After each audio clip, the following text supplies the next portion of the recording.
नमस्कार दोस्तों, स्वागत है आपका अपने YouTube channel bio hub by Virendra sir पर। दोस्तों, हमने 12th बायोलॉजी के लेसन नंबर 29 मानव में रासायनिक समन्वय की 4 ग्रंथियों के बारे में अध्ययन कर लिया था, जिसमें हाइपोथैलेमस ग्रंथि, पीयूष ग्रंथि, थायराइड ग्रंथि और पैराथायराइड ग्रंथि। आज का हमारा टॉपिक है थाइमस ग्रंथि। जो साथी हमसे पहली बार जुड़ रहे हैं वे हमारे YouTube channel bio by Virendra sir को लाइक, शेयर एवं सब्सक्राइब अवश्य करें। चलिए स्टार्ट करते हैं आज का टॉपिक, थाइमस ग्रंथि। ये जो थाइमस ग्रंथि है वो कहाँ पे, हृदय के ठीक नीचे ट्रेकिया के समीप। थाइमस ग्रंथि हृदय के ठीक नीचे ट्रेकिया के समीप पाई जाती है।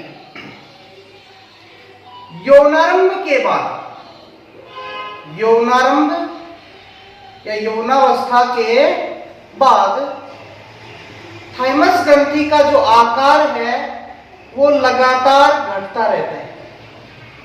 यौनारंभ के बाद जो थाइमस ग्रंथि है इसका आकार घटता रहता है और वृद्धावस्था में यह एक तंतु के समान शेष रह जाती है।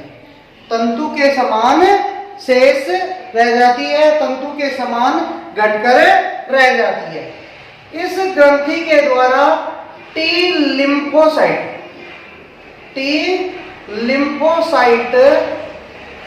का परिपक्वन किया जाता है। टी लिम्फोसाइट का परिपक्वन किया जाता है। हाँ जी, अब हम बात करें थाइमस ग्रंथि के द्वारा थाइमोसिन हार्मोन स्रावित किया जाता है। कौन सा हार्मोन? थाइमोसिन हार्मोन स्रावित किया जाता है और बढ़ती उम्र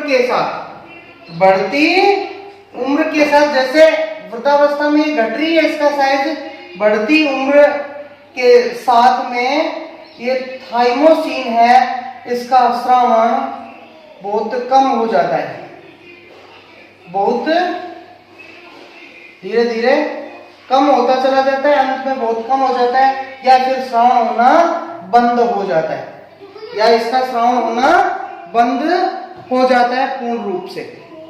दोबारा से देखते हैं, थाइमस ग्रंथि हृदय के ठीक नीचे ट्रेकिया के समीप पाई जाती है। यौनारंभ के बाद अर्थात जैसे जैसे उम्र बढ़ती जाती है इसका आकार घटता जाता है और वृद्धावस्था में एक तंतु के समान शेष रह जाती है। टी लिम्फोसाइट का परिपक्वन इस ग्रंथि के अंतर्गत होता है, यानी टी फॉर थाइमस, यानी जो लिम्फोसाइट सेल्स होती है 2 प्रकार की, बी लिम्फोसाइट और टी लिम्फोसाइट, जिनमें बी लिम्फोसाइट का तो परिपक्वन बोन मैरो में होता है और टी लिम्फोसाइट जो बोन मैरो में बढ़ती हैं उनका परिपक्वन थाइमस ग्रंथि में होता है। थाइमस ग्रंथि के द्वारा थाइमोसिन हार्मोन का स्रावण किया जाता है और बढ़ती उम्र के साथ इस हार्मोन का स्रावण घट जाता है या पूर्ण रूप से बंद हो जाता है। अब देखते हैं थाइमोसिन के कार्य।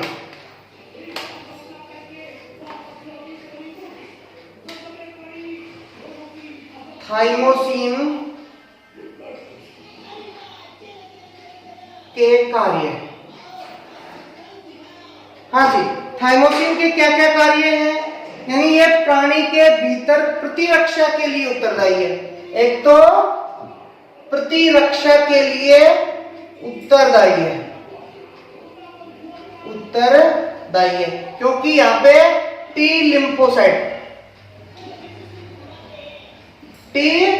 लिम्फोसाइट का परिपक्वन होता है, इसलिए ये प्रतिरक्षा के लिए उत्तरदायी है।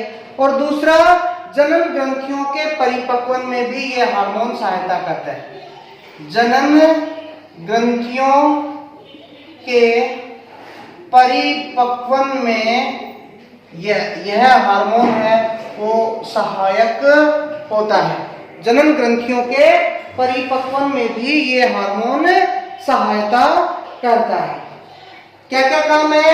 एक तो प्रतिरक्षा के लिए उत्तरदायी है, क्योंकि यहाँ जो टी लिम्फोसाइट सेल्स हैं उन सेल्स का परिपक्वन होता है, और टी लिम्फोसाइट उत्तरदायी होती है किसके लिए? हमारी इम्यूनिटी के लिए। ऐसे ही जो थाइमोसिन हार्मोन है वो जनन ग्रंथियों को परिपक्व करता है, जनन ग्रंथियों के परिपक्वन में सहायक होता है। तो ये हमारी थाइमस ग्रंथि थी। अगली आती है जिसको हम पीनियल काय बोलेंगे या पीनियल ग्रंथि, पीनियल काय या इसको पीनियल ग्रंथि बोलते हैं। हाँ जी, यह ग्रंथि अग्र मस्तिष्क के पश्च भाग में, कहां पे? अग्र मस्तिष्क के, अग्र मस्तिष्क के पश्च भाग के अंदर यह ग्रंथि पाई जाती है, जो पतली झिल्ली के द्वारा ढकी होती है। इसका निर्माण भ्रूणीय एक्टोडर्म से होता है। निर्माण किससे होता है इसका? भ्रूणीय एक्टोडर्म से। भ्रूणीय एक्टोडर्म यानी भ्रूणीय एक्टोडर्म का मतलब जो भ्रूण की बाह्यतम झिल्ली होती है, जिसको अपन बाह्य त्वचा कहते हैं, उसके द्वारा पीनियल ग्रंथि का निर्माण होता है। अग्र मस्तिष्क के पश्च भाग में पाई जाती है, एक झिल्ली नुमा संरचना के द्वारा ढकी रहती है, और वजन इसका होता है लगभग 150 मिलीग्राम। वजन कितना होता है इसका? लगभग 150 मिलीग्राम। इसके द्वारा, पीनियल ग्रंथि के द्वारा कौन सा हार्मोन स्रावित किया जाएगा? मिलेटोनिन।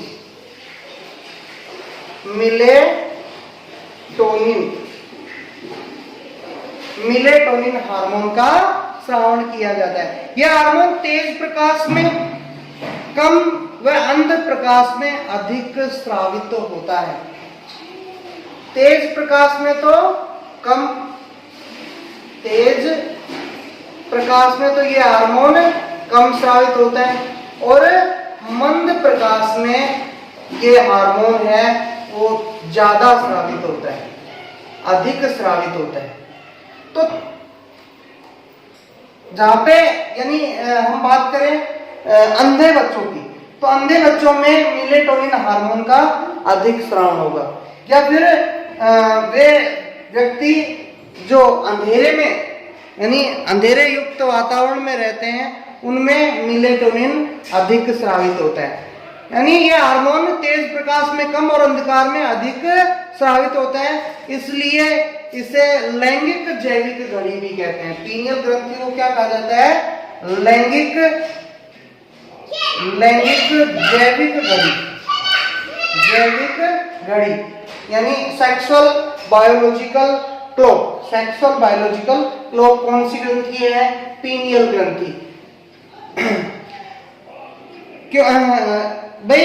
अब ये जो पीनियल ग्रंथि है वो जिनके अंधे बच्चे होते हैं, अंधे बच्चों में क्योंकि उनको प्रकाश का पता नहीं लगता, इस वजह से अंधे बच्चों में पीनियल ग्रंथि द्वारा मिलेटोनिन हार्मोन का अधिक स्रावण किया जाता है। इस वजह से अंधे बच्चों में समय से पहले यौनारंभ हो जाता है। यानी अंधे बच्चों में समय से पहले क्या आ जाता है? यौनारंभ आ जाता है।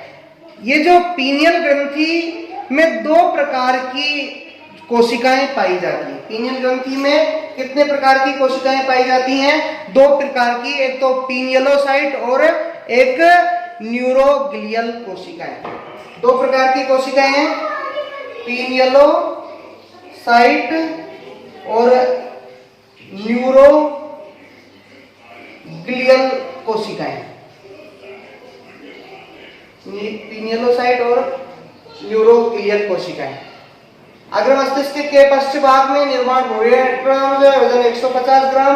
हार्मोन मिलेटोनिन तेज प्रकाश में मिलेटोनिन कम स्रावित होता है, मंद प्रकाश में अधिक स्रावित होता है। लैंगिक जैविक घड़ी कहते हैं। और अंधे बच्चों में मेलेटोनिन अधिक स्रावित होने के कारण समय से पहले उनमें यौनारंभ स्टार्ट हो जाता है। पिनियलोसाइट और न्यूरोग्लियल सेल्स, दो प्रकार की इसमें कोशिकाएं पाई जाती है। नेक्स्ट हमारी ग्रंथि है जिसको हम बोलेंगे अग्नाशय ग्रंथि।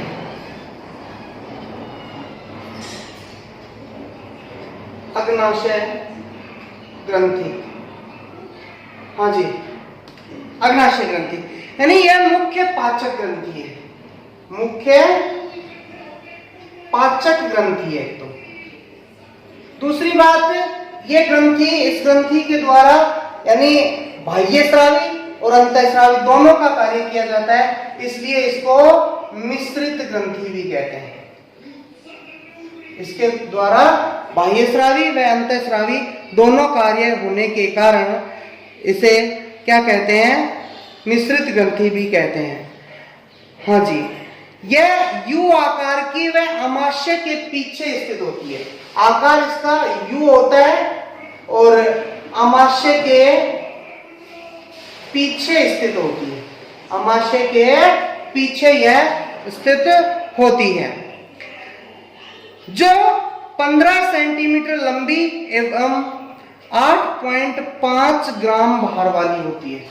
इसका लेंथ होता है 15 सेंटीमीटर और वजन होता है 8.5 ग्राम इसका वजन होता है। इसके अंतःस्रावी कोशिकाओं के समूह, इसके अंदर अंतःस्रावी कोशिकाओं के समूह पाए जाते हैं। अंतःस्रावी कोशिकाओं के समूह पाए जाते हैं जिन्हें लैंगरहैंस की द्वीपिकाएं कहते हैं। इस ग्रंथि के अंदर अंतःस्रावी कोशिकाओं के समूह होते हैं जिनको लैंगरहैंस की द्वीपिकाएं कहते हैं। मुख्य पाचक ग्रंथि है, पाचन के लिए अग्नाशयी रस स्रावित करती है। मिश्रित ग्रंथि है क्योंकि एक्सोक्राइन एंड एंडोक्राइन दोनों की तरह काम करती है। आकार यू होता है, अमाशय के पीछे स्थित होती है, 15 सेंटीमीटर लंबी और भार कितना होता है? 8.5 ग्राम होता है। इसके अंतःस्रावी समूह को लैंगरहैंस की द्वीपिकाएं कहते हैं। इन लैंगरहैंस की द्वीपिकाओं की खोज लैंगरहैंस नामक वैज्ञानिक ने की थी, इसलिए उन्हीं के नाम पर इनका नाम लैंगरहैंस की द्वीपिकाएं। द्वीप जैसे कि कोई समुद्र है, उसमें कोई चट्टान उभर आई या कोई हिस्सा है, कोई वो थोड़ा ऊपर आ गया, उसको द्वीप बोल देते हैं। ऐसे ही ये ग्रंथि है, इसमें कोशिकाओं का कोई समूह बन जाता है, अंतःस्रावी कोशिकाओं का समूह, जिसे हम लैंगरहैंस का द्वीप या लैंगरहैंस की द्वीपिकाएं कह देते हैं। लैंगरहैंस की द्वीपिकाओं में 3 प्रकार की कोशिकाएं होती हैं। लैंगरहैंस की जो द्वीपिकाएं हैं, इनमें 3 प्रकार की कोशिकाएं होती हैं। नंबर 1 जिनको हम अल्फा कोशिका बोलेंगे, अल्फा कोशिका। नंबर 2 जिसको बीटा कोशिका बोला जाएगा, बीटा कोशिकाएं। और तीसरा होता है जिसको हम डेल्टा या फिर गामा कोशिकाएं बोलते हैं। डेल्टा बोल दो, फिर इसको गामा कोशिकाएं। लैंगरहैंस की द्वीपिकाओं में 3 प्रकार की कोशिकाएं होती हैं, alpha cells, beta cells and gamma या डेल्टा सेल्स। अब जो अल्फा कोशिकाएं होती हैं, इनका आकार मध्यम आकार की होती है। आकार कैसा होता है? मध्यम आकार होता है। और संख्या में ये संख्या कितनी होती है इनकी? लगभग 25% होती है। मध्यम आकार की संख्या में 25% होती हैं। इनके द्वारा ग्लूकेगोन हार्मोन का स्रावण किया जाता है। इनके द्वारा कौन सा हार्मोन? ग्लूकेगोन हार्मोन का स्रावण किया जाता है। हार्मोन स्रावित होता है। दोबारा समझ लो, अल्फा सेल्स मध्यम आकार की, संख्या में 25% या संख्या में 1/4, और इनके द्वारा ग्लूकेगोन हार्मोन का स्रावण किया जाता है। हाँ, दूसरे प्रकार की है बीटा कोशिकाएं। बीटा कोशिकाओं के द्वारा, यानी बीटा कोशिकाएं आकार में तो सबसे बड़ी होती हैं, आकार में सबसे बड़ी, आकार में तो ये होती है सबसे बड़ी बीटा सेल्स, और संख्या में सर्वाधिक, संख्या क्या होती है इनकी सर्वाधिक, कितनी, लगभग 60%, लगभग 60%। और इनके द्वारा इंसुलिन हार्मोन का स्रावन किया जाता है, इनके द्वारा इंसुलिन हार्मोन का स्रावन किया जाता है। बेटिंग व बेटसन ने 1923 में सबसे पहले इंसुलिन प्राप्त किया। इंसुलिन सबसे पहले किसने प्राप्त किया, किसने, बेटिंग व बेटसन ने, बेटिंग व बेटसन ने सबसे पहले, बेटिंग व बेस्ट, बेस्ट ने सबसे पहले 1921 में सबसे पहले इंसुलिन प्राप्त किया। एवल ने इंसुलिन का क्रिस्टल प्राप्त किया, एवल ने क्रिस्टलीकृत या क्रिस्टल के रूप में इंसुलिन प्राप्त किया। सेंगन ने 1953 में इंसुलिन की प्रोटीन संरचना की खोज की। सेंगर ने 1953 में इंसुलिन की प्रोटीन प्रकृति, कैसी प्रकृति, प्रोटीन प्रकृति की खोज की, इसकी संरचना तैयार की। इसके लिए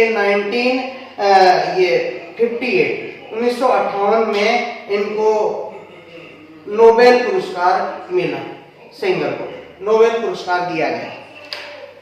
तीसरे प्रकार की जो कोशिकाएं हैं उनको हम डेल्टा कोशिकाएं कहते हैं। ये आकार में छोटी और संख्या में कम, आकार में तो सबसे छोटी होती है आकार में तो, और संख्या में सबसे कम, यानी लगभग 10 से 15% ये होती हैं, संख्या सबसे कम होती है। और इनके द्वारा सोमेटोस्टेटिन हार्मोन का स्रावन किया जाता है। इनके द्वारा कौन सा हार्मोन स्रावित किया जाता है, सोमेटोस्टेटिन। देखो लैंगरहैंस की दीपिकाओं में 3 प्रकार की कोशिकाएं, अल्फा कोशिकाएं मध्यम आकार की होती है, संख्या लगभग इनकी 25% होती है, ग्लूकागोन हार्मोन स्रावित करती हैं। बीटा जो कोशिकाएं हैं आकार में सबसे बड़ी होती हैं, संख्या में सर्वाधिक यानी लगभग 60% होती हैं, इंसुलिन हार्मोन स्रावित किया जाता है। और पहला इंसुलिन 1921 में बेटिंग व बेस्ट ने खोजा। एवल ने इंसुलिन को क्रिस्टलीकृत रूप में प्राप्त किया तथा सेंगर ने 1953 में इंसुलिन की प्रोटीन प्रकृति की खोज की, और इसके लिए 1958 में उन्हें नोबेल पुरस्कार दिया गया। अब हम देखते हैं इंसुलिन हार्मोन के अल्पस्रावन व अतिस्रावन से संबंधित कुछ रोगों के बारे में देखते हैं। हाँ जी, पहला हार्मोन देखते हैं हम, ग्लूकेगोन हार्मोन क्या काम करता है। हाँ भाई, यह अल्फा कोशिकाओं से तो स्रावित होता है, ये तो अपन ने देख लिया, अल्फा कोशिकाओं से स्रावित होता है और ग्लाइकोजन को ग्लूकोज में परिवर्तित करता है, ग्लाइकोजन को ग्लूकोज में बदलने का काम करता है। इस क्रिया को ग्लूकोनियोजेनेसिस कहते हैं। हाँ, इस क्रिया को क्या कहते हैं, ग्लूकोनियोजेनेसिस, ग्लूकोनियोजेनेसिस कहा जाता है। इस क्रिया को ग्लूकोनियोजेनेसिस कहा जाता है। हाँ, यह रक्त में ग्लूकोज की मात्रा को बढ़ाता है, यानी ग्लाइकोजन को ग्लूकोज में बदल रहा है, तो इसका मतलब यह रक्त में ग्लूकोज स्तर है वो बढ़ाने का काम करता है। इसमें रक्त में ग्लूकागोन हार्मोन अल्फा कोशिकाओं द्वारा स्रावित होता है, ग्लाइकोजन को ग्लूकोज में बदलता है, ग्लाइकोजन का ग्लूकोज में बदलना ग्लूकोनियोजेनेसिस कहलाता है। अर्थात यह हार्मोन ग्लूकागोन हार्मोन रक्त के अंदर ग्लूकोज के स्तर को बढ़ाने का काम करता है। दूसरा है इंसुलिन।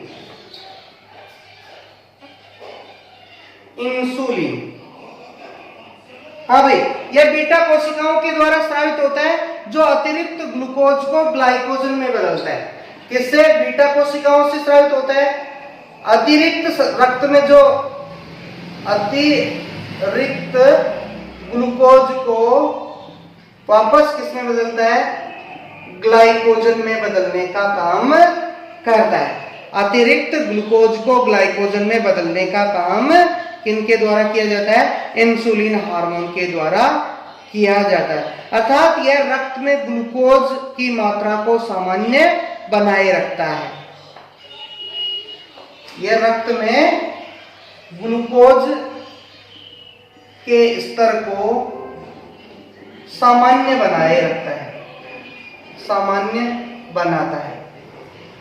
इंसुलिन हार्मोन बीटा कोशिकाओं से स्रावित होता है, अतिरिक्त ग्लूकोज को ग्लाइकोजन में बदलने का काम करता है और रक्त में ग्लूकोज के स्तर को सामान्य बनाने का काम किसका है? हैवी इंसुलिन हार्मोन का। तीसरा हार्मोन है हमारा सोमेटोस्टेटिन। तीसरा है सोमेटोस्टेटिन। ये जो सोमेटोस्टेटिन है ये डेल्टा कोशिकाओं के द्वारा स्रावित होता है। इंसुलिन व ग्लूकेगोन के स्रावण के निरोधक का काम करता है। ये इंसुलिन व ग्लूकेगोन स्रावण का विरोध करने का काम सोमेटोस्टेटिन हार्मोन का है।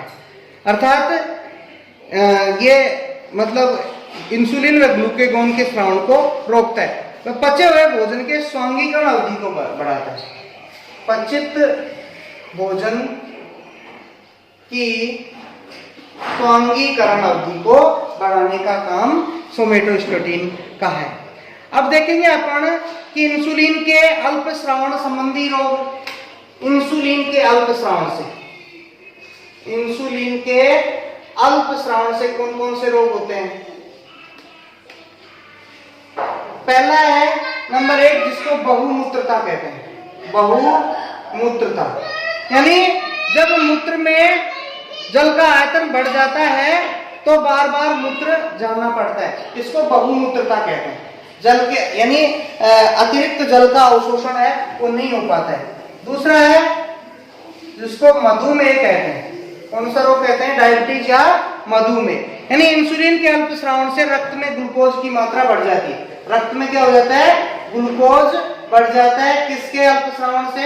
इंसुलिन के अल्प स्रावण से। इसे हाइपरग्लाइसीमिया कहते हैं। बढ़ना क्या कहलाता है? हाइपरग्लाइसीमिया। हाइपरग्लाइसीमिया कहते हैं। इसके फलस्वरूप ग्लूकोज मूत्र के साथ उत्सर्जित होता है जिसको ग्लाइकोसूरिया कहते हैं। यानी मूत्र के साथ ग्लूकोज निकलेगा जिसको क्या कहेंगे? ग्लाइकोसूरिया कहा जाता है। मूत्र के साथ ग्लूकोज का शरीर से बाहर निकलना ग्लाइकोसूरिया कहा जाता है। अर्थात रक्त में ग्लूकोज के स्तर का बढ़ जाना ही क्या कहलाता है? मधुमेह कहलाता है। तीसरा रोग है जिसको पॉलीडिप्सिया कहते हैं। पॉलीडिप्सिया यानी इस रोग में मूत्र का आयतन बढ़ जाता है जिससे निर्जलीकरण होने से रोगी को बार बार में प्यास लगती है। मूत्र आयतन